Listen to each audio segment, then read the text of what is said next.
Okay, well, I hope you didn't think that we were going to do classroom routines and procedures and not have a whole module for classroom rules, okay? So welcome to module 4, classroom rules. I am your instructor, Selena Stone, and let's just jump right in. In this module, you're going to learn about the importance of classroom rules that focus on culture and not compliance, that are reflective and restorative, and then you're going to receive some creative ideas and examples on how to present these rules specifically. Our clients are adolescents, and as always, access to some downloadable templates and resources. So these modules are averaging anywhere, like I said in the last video, anywhere from about like 30 to 35 minutes to complete. And just make sure you are allocating your time accordingly, okay?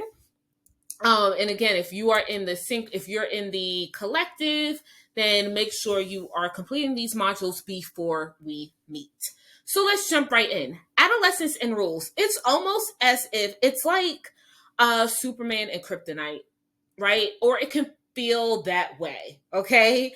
That teenagers hate rules. They don't want to be told what to do. They're all about rebelling. And, that's not always the case. Believe it or not, teenagers and adolescents, they thrive in environments that are structured, that have clear, concise routines, which is why I put that module before this one. But they also really don't buck at rules the way we tend to picture them doing. I once read that teenagers don't hate rules. What they actually hate is inconsistency and things that just don't make sense, right? So they hate when rules are not consistently enforced, they're not equally enforced, or at least equitably enforced, and then they hate it when the consequence of breaking the rules just it doesn't seem to fit the crime. That's what they can't make sense over. And so that's what we're going to explore a little bit today, is this idea of rules in the classroom, but rules that really build more of a culture rather than compliance. Rules that make sense for the teenage brain and for that adolescent development, where they're like, I know I did something I wasn't supposed to. The consequence that I'm receiving makes sense to me. I might not like it. Now, I'm not saying that they like rules and they're just like, yay, something else to follow. I'm not saying that, right? But in terms of that pushback, in terms of that just the elevated behaviors that we see as a result of rules being enforced or consequences being enforced, it really starts to become a culture thing. And again, going back to those two bullets, like when it's just not making sense to them why they're getting in trouble to a certain degree, and when it's not being consistent, so it feels unfair. So the rule isn't unfair, but me receiving a consequence and my classmate who did the same thing yesterday not receiving any consequence is not fair. And that's when we see an increase in that pushback. So, synonyms for culture, when I looked it up, I was like, okay, so how do I really get this sentiment across? And I'm all about synonyms, right? And so, other ways to say culture include the word society, values, and customs, as well as language. So when we think about rules in a classroom, you want to think about the rules that you're forming in a classroom to be more of a culture, building a culture as opposed to building a compliant student. Because again, everything goes back to instructional practices, right? And what's best for kids. And so you can have a kid following the rules, being compliant, and not learning a thing, just staring at you. And I feel that for me, that's weird. Okay. But they're compliant. And what happens is sometimes you have kids who are compliant that you're still struggling with, and you can't quite put your finger on what's wrong. Well, it's because they're compliant. They're not breaking the rules. But the rules that you have in place did nothing about building the culture, which once you have that culture, builds that environment of learning, right? And so culture makes room for the individual and it creates an experience of belonging. That is the key, right? Are your rules isolating people, or are they creating a culture, and a culture that is so authentic and genuine that that student feels like they belong, they're a part of something, their voice is heard, they're a part of that society, there's some shared values. Again, everybody isn't going to agree on everything, right? But there's some shared values, some shared customs, and just how we behave and how we approach situations and how we act and speak to each other. There's a shared language, right? And so are your rules building the culture? So one example with going to language is cussing. Okay. Kids are out here, they just cussing. They're cussing and they not caring about the cussing. But did you create a rule to address inappropriate language? And when you created the rule and when you enforced it and went over it, was it, you cannot use this language in my class because it's not appropriate? Okay. But it's how I talk, right? Or was it, listen, this is a class, everyone needs to feel respected, everyone needs to be valued. And so we need to use language that is not just appropriate and academic, but language that builds and doesn't break down. And so in this classroom, we're not going to use those 4-letter words. We're not going to use those racially charged words, or we're not going to use that language. And so even when you're redirecting the student, it's like, hey, language, like, come on, let's respect, and after a while, when you're building when your rules are about culture, you're going to start to hear students, sometimes they're going to imitate you, and that's okay. Okay, because you imitate greatness. That's what we imitate, and they might use your voice, but they're actually enforcing the rules. So if a classmate curses, before I could turn around and say, hey, language, come on now, we can't have that, right? Their parents gonna say, language, because we can't have that. And so part of that, yes, is kind of imitating the teacher, but not in a mocking way, like that, but that joking kind of, let me do it in Miss Stone's voice. That's what the teenagers do. But if you look closely, what they're doing is they're reinforcing the culture that was created in that classroom. And part of that culture is embracing the student, allowing mistakes to happen, and people not feeling like they're being attacked because they went outside of what was established and they broke a rule. So even when that student does it mockingly and jokingly, look at how that other student responds. They might say, oh man, whatever, shut up, leave me alone. But they stopped cursing and they got back to work. That is culture. And that's what you want your rules to do. This is not easy. It does not happen overnight. Unfortunately, for educators, you have to do this every year. Okay? Because you have a new group of kids every year. But it's something, oh my gosh, when you build it, there are no words.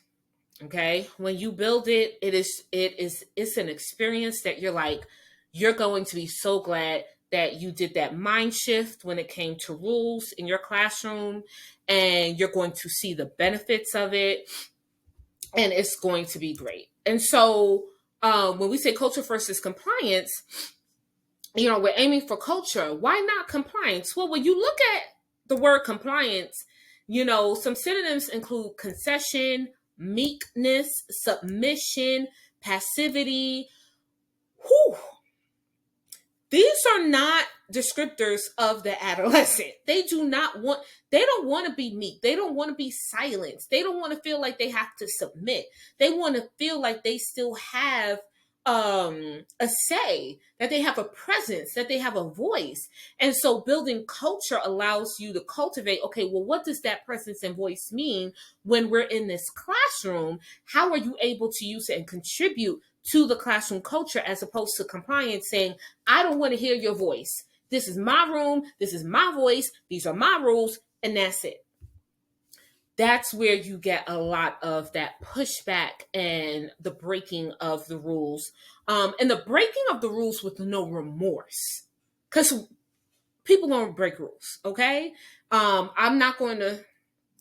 Uh, I feel like I'm a rule abiding citizen, but the speed limit, I don't always understand why is it 55, right? And so sometimes my speedometer tells me that I am currently breaking the rule, going a little bit over, right? So again, it's but it's about understanding that when the rule is broken and when people are held accountable when the rule is broken, how do they respond, right? And so when I get pulled over and that police officer is like, all right, you were going a little bit over the speed limit, am I bucking back? Well, no, I wasn't. I should be. Or am I saying, you know what?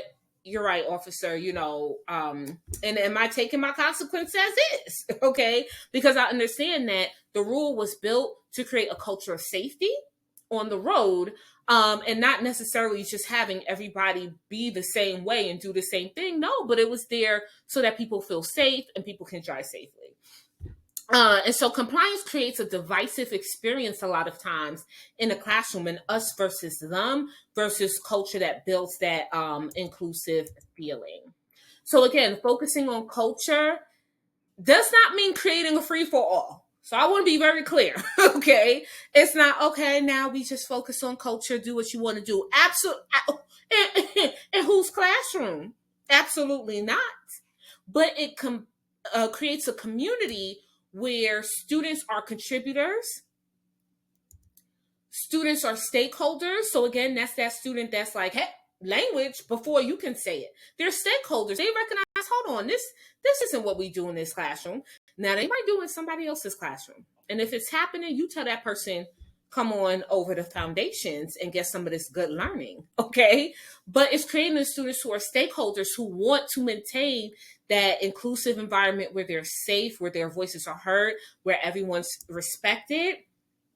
And it creates student and teachers put in the role of maintaining that accountability. Like it's not just all on the teacher. And this type of rule creating and rule building, we start to see a lot more reflective and restorative practices. So just staying in the same kind of light with the synonyms, let's look at these words. Well, what does it mean to reflect? Some synonyms for reflect include meditate, contemplate, assess, and observe. And so, again, it's not about the rules are here, I broke them, shame on me. It's okay, I broke them, which meant I did something to our community. I did something to the culture that I was a part of creating, and now I need to be able to be given the opportunity to kind of observe my own behaviors, reflect on what I did, what got me there, and how can, after I reflect, how can I restore what I have now broken? And that's a lot that a lot of times we don't give students the chance. We don't give people the chance, but I'm not going there, but we don't give people the chance to not just reflect, but to restore. And when we look at restore, it means to mend what I broke, to rebuild that sense of community that I might have, put at risk. Other words include rehabilitate or reestablish. Okay. So when you create the rules to your classroom, now there are some practices where, kids will create the rules and then they sign the contracts. You have the contracts hanging on the wall. That's a cute practice. That's a really cute practice. I've done that. And this is not me being sarcastic. I have done that. But what I found is that it becomes an activity. What are the rules to the classroom? Do not curse. Don't throw things. Like kids know rules. So you write it down. Okay, sign your name. Sure. It's on the wall and it stays on the wall until May or June, whenever school ends. Versus having conversations about culture, having conversations about community. It's okay. I don't know where we got this idea that, kids have to be a part of creating the rules at the beginning. No, if you have, just like with the routines and procedures, if you have clear, concise rules, not 20, not we'll be going with 20 rules, but if you have like 3 or 4 classroom rules, then the conversation could be, okay, these are our rules. Why might they be our rule? And having a conversation about, okay, what kind of classroom culture do you want? How do you feel safe? How do you feel comfortable? So before you show them the rules, you have those activities and discussions about culture and community. Then you can present the 4 rules for the classroom, right? You can still have students agree and contribute and build that into the conversation. And then you continue the conversation with, so what happens when the rule is broken? You're going to see kids are used to rules. They're like, well, they get a referral, they get a write up, they get a phone call home. Do you know how shocked kids are, especially freshmen and sophomores? Your juniors and seniors will be more receptive and understanding because, again, they're maturing. But your 8th graders, your 9th graders, when you sit there and you're like, yeah, those things will happen. But before they happen, that can't be the first thing. You broke a rule and that's it. You're like in immediate trouble. That's kind of rough. Like, can we do something where maybe, you're able to think about what happened? When you start explaining what it means to reflect and what it means to restore and how those 2 things are built into your classroom, you're going to see your students start to communicate and interact with each other and with you and with your classroom a lot differently. It takes time. I cannot emphasize this. It takes time. It starts with that relationship. Doing this also strengthens that student-teacher relationship. These are not isolated things and independent of one another. So please, this is not the magic sauce or the magic pill, like do this, everything is fixed. It takes time. But that time that you put in saves you, like the 2 to 3 weeks you put in, really spending a lot of time building this will save you the 2 or 3 months that when you start to add up all that lost time dealing with the behaviors and the breaking of the rules and the consequences or whatever, it's going to save. It's going to save. And it's going to just do something for the classroom experience overall. Reflective and restorative practices acknowledges that people break rules. Students are not perfect. And this, I will emphasize this to my kids. Like this, having these in place, I know you're going to break some of the rules. We're not, Miss Stone isn't perfect. But it also is going to say, in addition to the consequence, because you still have consequences, we're going to make sure that you also have an opportunity to learn from your decision, to learn why you even went that far. Why couldn't you just stop? Your mouth kept going, like 6 curse words came out in 2 seconds. Why'd you have to speak to your classmate like that? Was that the best decision? Was that the only way you could have chosen to handle that? It provides a chance to right the wrong. You broke a rule yesterday. I'm not holding it over your head for the rest of your school year. How does that build a community? Absolutely not. I get pulled over and I get a speeding ticket. If this one ticket is held over my head for the rest of my years driving, oh my gosh. How hard, I wouldn't even want to get in a car anymore. Like I feel as if, oh my gosh, I break one rule. Maybe I was like busy, not busy, I'm driving. Oh goodness. But maybe I was thinking about something. Maybe I was in a rush and didn't realize, oh man, yes, I'm in a rush, but I shouldn't be going so fast. It like, give me a chance to right the wrong. Give me a chance to explain. Give me a chance to still get in that car and drive, but feel as if when I go past the cop, 2 months later, that cop isn't going to say, oh, there goes that same Selena Stone who got a ticket 2 months ago. No, because it's a new day. And that's what these practices will do. And it will protect the established classroom culture. So again, we started with building the relationships, student-teacher relationships, creating culture, creating routines. And what implementing reflective and restorative practices does is it protects what you've already built. It becomes that insurance. You could build something strong and great. You could build a house that it has a firm foundation. But what do you have in place to protect it when that storm comes? That's where the insurance comes in. So reflective and restorative practices acts as this insurance. I know you're going to make a mistake, and in this classroom, we're still going to, be a community where you will get that chance to reflect and restore, and not just feel as if you did something wrong and that's it.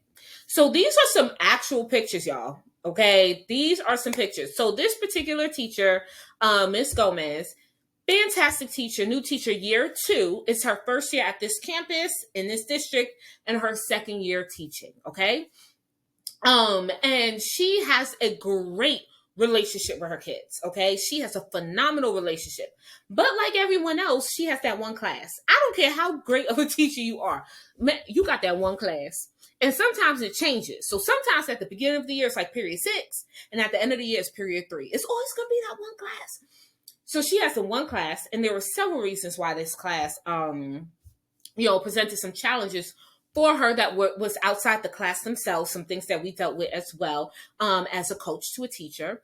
But what Miss Gomez actually never did was she never established clear classroom rules and expectations. And there was no procedure in place that was restorative, reflective, and still, when needed, there was a clear consequence. And so we went back. So that's why I said, you don't have to worry. Oh, I didn't do this first week. This was about 1.5 months in that she said, I need help. And so on this side, what we did, I asked her, what are the 3? Because again, you can there might be 10, but what are your top 3? Okay. And for her, she only actually had about 3. And so I said, well, where are the behaviors and the expectations in your classroom? She didn't have a poster. She didn't have anything up, and so because she has such a good relationship with her kids, the mistake that we make often is we think our relationship is going to get us everything that we need. It will get us far, but it won't take us all the way. You still need something so that kids know, no matter how much you could go to Miss Gomez. She is there before school, after school, during lunch. I mean, kids love her class, okay? That she still has an expectation, that the class has an expectation, and it needs to be clear what the expectation is. It needs to be hanging up in the classroom. So right now, this poster is hanging up. So I went ahead and I said, Miss Gomez, give me what you have. I'm going to make the poster for you. Okay. She loves Canva, but she was overwhelmed, extra, busy. I said, let me go ahead and make the poster for you. Y'all, this poster took me maybe 10 minutes. Okay. If you notice the rules and expectations, 3. It feels like they're breaking every rule known to mankind. But when you sit down and you say, well, really, it really is just these 3 things, maybe 4. Okay, 4 is the max. We want to max out. You'll also notice this is on one poster. So I don't have classroom expectations on one poster and concept. No, on one poster. It's also written in positive language, but in parentheses, I'm going to let you know pretty much what this is saying, right? So the expectation is that we speak decently. So you want to speak in a positive, we speak decently and academically. What does that really mean? No cussing. So you can have rules that say no this, no that, no, stop. Teenagers aren't really receptive to that. But when you say, okay, I want you to do, but I want you to do this. I want you to speak, but just speak decently. I want you to contribute appropriately and timely. What does that mean? Stop shouting out, folks. Stop with the loud outbursts. Okay? And then interact respectably. What does that mean? No play fighting and pushing and throwing. So you see, she could have listed no cursing, no outbursts, no play fight. She could have listed a whole rule set, no. But instead, it's more welcoming. It's more about, no, we want you here. We just want you here appropriately. We want you to contribute to our culture. And this is how you do it. You speak decently. You contribute timely. You interact. There was a shift in how it's worded. And on that same poster, because I said, Miss Gomez, now, ma'am, this is great, but we need some clear, concise, what happens when it's broken. And so we created a behavior reset process. 4 steps. Clear, concise, hanging up, no question, no back and forth. 4 steps. 1 is a quick verbal, nonverbal redirection. So we talk about proximity control. We talk about different techniques. Because again, speak decently. The kid might shout out, a curse word. Hey, my bad. That's all it took. That's all. Why do you have to get all out of sorts? That's what a quick redirection. Now, if the same student, okay, continues, then it's a 5 or 10-minute reset with the task. And so what we did outside the classroom, there are these beams. So we said we had some extra desks. We went ahead, we put the desk here. We labeled it, and the label was really helpful because guess what? When admin comes, because we do have students at this campus where we do have issues with kids in a hallway, just walking around, etc. But in Ms. Gomez's class, let me tell you right now, when that student is at the desk, the first thing that admin says is, who are you with? Oh, Ms. Gomez. Oh, are you doing a reset right now? Because it's a clear label. If a student is sitting here, this is what they're doing. And it's timed. 5 to 10 minutes, depending on what the infraction is. That student, if the student just, let's say, had a loud outburst and did it again, that's a 5-minute reset. If a student just called this other classmate every other word but their name, that reset, that student needs a little bit more time. Because I need you not to come back in this classroom like that. Okay? Actually, something like that at this campus is a little bit more. So that student would have went right to a referral. But if that's not the policy in your campus, then that reset would be, the next task. And I'm going to, the reset, you're going to see what that means. But these tasks are where these tasks are gold, okay? So they're not just sitting outside staring at the wall. In that 5 to 10 minutes, you have to reset, and this is how you're going to do it, okay? If the same student exhibits the same behavior during the same class period, now it's escalated, and now, you make that phone call home, you send that email home, and in our school, we do have, or at this campus, we do have a referral system. And these are just some more pictures as to what this looks like.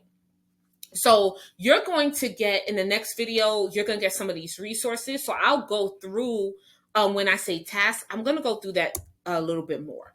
But here goes some strategies for creating rules. Scenario-based discussions, creative writing, search and synthesize, or T-charts. So you can have students watch or read about different scenarios, chaotic classrooms, and discuss like what things could have been put in place to avoid the situation. Again, that's almost like, they're forming a mini government that's coming together, looking at the problems that other, cities and states or countries are having. And they're like, okay, we see this is happening. What system can we have to avoid it? That's that scenario-based discussion, right? So if you want your students to be a part of creating the rules, that's one creative way to do it. Another way is creative writing. Have students read a poem or a short story that has some rules embedded. So even if you came up with the rules, embed them in like a funny poem or something. Have them find as many as possible. And then after they find maybe like 10, they have to synthesize them into 3. You're like, you might have found 10, but we could only have 3. And that kind of challenges them. How are we going to word it so that, the community we want is established? And then a T-chart. You can have students jot down responses to contrasting ideas. Like, I experienced blank, or I wish instead that blank as it relates to rules, right? So in my old school, when I came late, I experienced, and they jot down what they experienced, how they felt, what the teacher did, what they had to do. And then you could say, what did you wish happened instead? You will find that teenagers aren't going to say, I wish that they just let me come as late as I wanted to.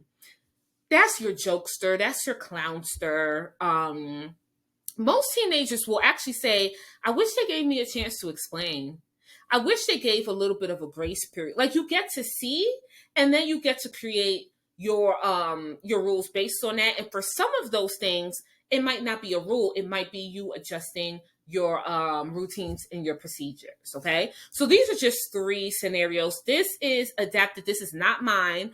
And you'll see the citation is also on the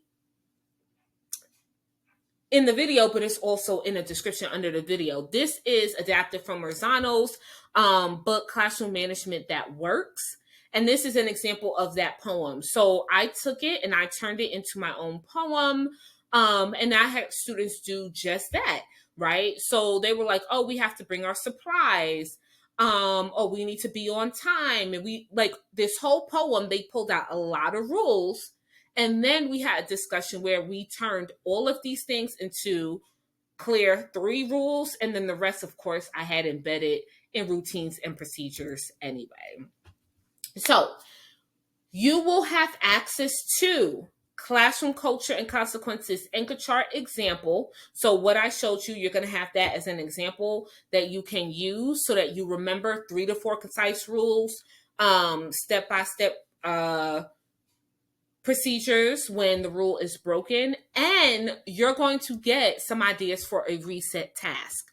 I will not unpack those things, those resources. I do a resource video separately. Please make sure, even if you don't usually watch those videos, because, the resources are usually self-explanatory. Those videos really are predominantly there for people who are not a part of the collective, so they can't ask questions. And I want to provide as much clarity as possible. But the reset tasks, you need to watch that video so you can see in detail exactly what those tasks are and why. You can use those, you can create your own, but you need to know the fundamental foundation of where those tasks came from, how they were created, so that when you create yours, it is really, truly restorative, reflective. And you'll see, I kind of tricked the students. It's restorative, reflective, and still instructional. So even in the 5 and 10 minutes outside the classroom, they are still working and learning, and they don't even realize it. All right, y'all. That's all for this module. Have a good one.